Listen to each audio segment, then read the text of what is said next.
Nah, kita mari mulai dengan cerita tentang kode Morse. Kode Morse ini diciptakan oleh seorang seniman dan banyak yang pakai ya di lautan, di pramuka juga belajar pakai kode Morse ini. Ini asalnya dari mana sih dulunya?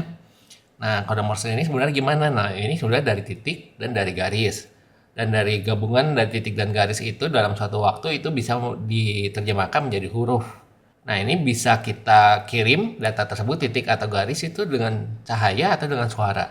Jadi kalau suara yang kayak telegraf itu yang tit tit tit tit. Nah, kalau cahaya itu yang kalau kita pakai senter. Jadi kalau promo kan suara juga bisa pakai peluit. Dulu ada yang namanya Samuel Morse, ini nemuin pertama nih. Dia itu sebenarnya orang seni. Nah, tapi disempurnakan sama temennya yang namanya Alfred Vail. Itu dia orang teknikal.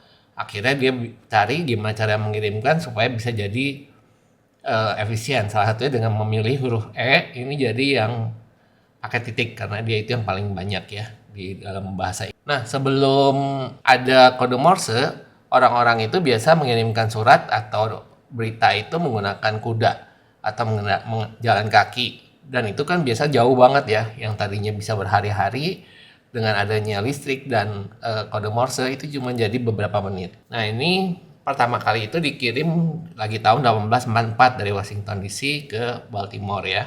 Nah, ini yang paling terkenal nih salah satu pesan yaitu yang namanya SOS.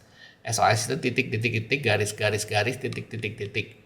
Yang artinya sebetulnya bukan save our soul ya, tapi memang ini dipilih huruf tersebut untuk minta tolong. Ini juga dipakai oleh banyak kapal-kapal yang untuk menyelamatkan kalau lagi ada bahaya. Termasuk salah satunya kapal Titanic. Karena dia pakai ini, akhirnya pertolongan cepat datang kepada mereka lagi 1912. Nah, ini juga kalau kita pakai pramuka, kita juga wajib ya. Jadi belajar ini kalau kita pakai senter, kita bisa nyalain mati nyalain mati. Mungkin teman-teman juga ada yang nonton ya film-film yang lagi dijebak di dalam ruang bawah tanah atau apa pakai cahaya, pakai senter atau mungkin ya banyak film yang seperti itu. Juga dia bisa pakai peluit ya, di pendek panjang pendek panjang. Dan ini kalau dari informasi yang saya dapat ini bisa mendapatkan tanda kecakapan khusus kalau juru sandi ya, kalau kita bisa paham, bisa ngerti. Nah, ini kunci dekodasiamu ini daftar huruf-hurufnya, huruf-huruf yang dikonversi menjadi kode Morse. Jadi kebalikannya, kalau kita nanti kode Morse kita udah dapat satu kalimat atau berapa kalimat terus kita terjemahin ke dalam alfabet atau angka. Jadi sekarang walaupun udah mulai ditinggalkan kode Morse, tapi ada banyak yang masih menggunakan radio amatir, masih belajar, masih pakai juga, pilot juga, kapal laut juga masih ada gitu kalau cadangan ya. Jadi kalau telekomunikasi lain sudah nggak bisa, mereka tetap pakai ini.